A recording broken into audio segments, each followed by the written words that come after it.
Do you ever have a moment where you feel like you might be being a little hypocritical?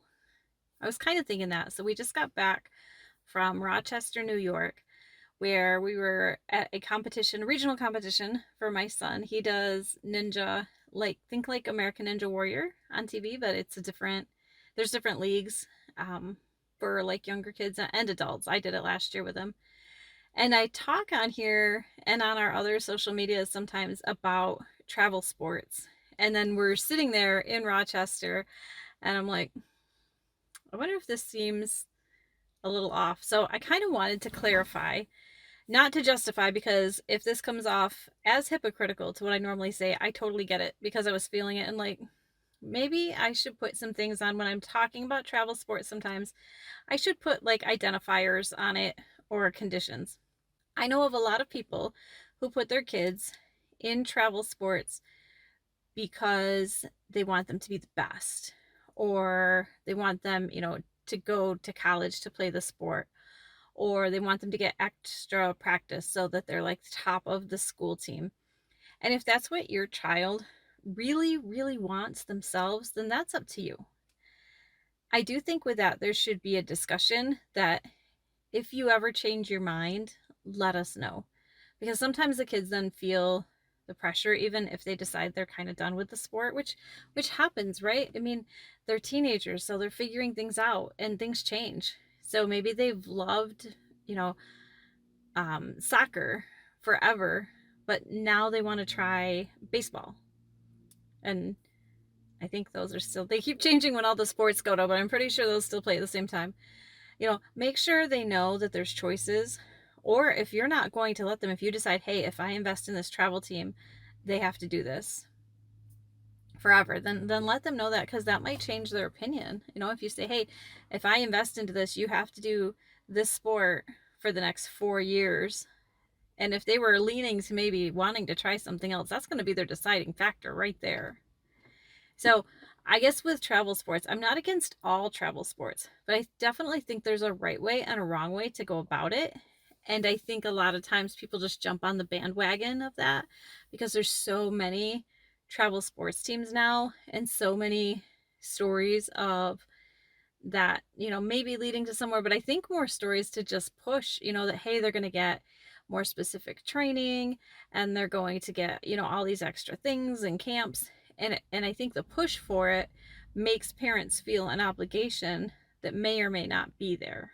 So now I know it may seem hypocritical that I have talked kind of against travel sports. And again, mine is the parents that push for it in the wrong way, or the kids even that might want it for the wrong reasons. And with my son, we don't travel all the time. This was a regional competition for why we were in Rochester, New York. He qualified for the World's competition, which is coming up in a few weeks, in Greensboro, North Carolina. So we have like a little bit of traveling, but it's for certain competitions. We're not away all weekend. This isn't a big disruption to his life. We make it fun. We make it fun when we go places like today, this trip coming back from New York, we stopped at Niagara Falls. When we go to, North Carolina, we stopped going through the mountains, all the things. We try to make it fun. It's not just like go, go, go, go, go. It's life, and you have to enjoy life. But we have had the conversation. Yes, I'm choosing to invest my money into this for you. But if it's no longer something you want, tell me. Because for one, I don't want to keep investing my money into this if he no longer wants it. I could also light my money on fire, but that wouldn't be fun either. I know going into this that this is my choice to spend this money. There's no obligation on his part. Now, if you're a parent that feels differently, that is your choice. You should let your teenager know that so that they're prepared, so that they're not 2 years into this and they decide they don't like it anymore and they feel like they owe you now, or like you're going to be hugely upset, or like, what if there's an injury? What if they break their leg?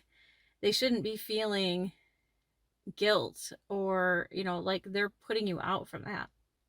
So really, with anything where you're investing money into your kids, and this isn't just sports. I mean, I've paid for additional music lessons when I had a child that wanted to join the band like a couple years in, where everybody was already ahead.